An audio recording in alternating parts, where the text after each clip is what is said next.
Ito na ang latest sa ranking ng MMFF. Ayun na nga, Mamaloy, as of now ay yung hawak pa rin nating resulta noong December 25 to December 30 o ang unang 6 na araw pa lamang ang lumabas na box office gross. At baka anytime today or tomorrow pa mailabas ang 10-day gross ng mga pelikula. Kung ilalabas nila ha. Obviously, hindi na matitinag sa unang pwesto ang Call Me Mother ni Vice Ganda na tumabo ng 186,395,000 na sinundan niya ng Shake, Rattle and Roll, Evil Origins at number 2 sa gross na 66,540,000. Number 3 naman ang Bar Boys After School na tumabo ng 25,886,000.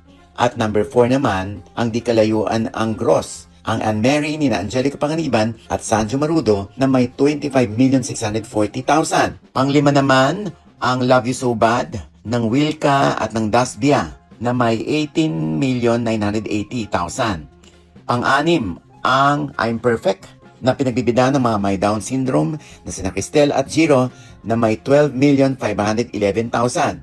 Pang-7 ang Manila's Finest na may 10,758,000. At panghuli, ang Reconnect ni Gerald Anderson, Andre Brillantes at Bella Padilla na tumabo lamang ng 4,092,000. Ang daming nalungkot sa naging resulta ng box office ni hindi ito tumuntong man lamang ng kalahating bilyon kumpara ng 2023 na umabot sa 1 billion mark.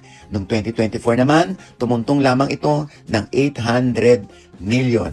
Sa mga comment section nga kung mapapansin ninyo, no, itinuturo ng mga netizen ang mataas na presyo ng sine at yung iba na may mag-aabang na lamang daw sa mga streaming platform. Dahil daw dito rin naman daw ang ending nito. May na-viral pa nga na may mga nagbebenta ng festival pass na ibinebenta lamang for as low as 750 pesos na mapapanood na ang 8 pelikula. Sana ay wag pa rin mawala ng loob ang iba to produce Pinoy movies dahil iba pa rin ang cinema experience. Kaya sana ay manood pa rin ng mga tao. Pero sana nga ay mag-usap-usap ang mga theater owners at movie producers kung ano ang pwede nilang gawin para tauhin ang mga sinihan. Honestly, sadyang nakakalungkot ang nangyayari.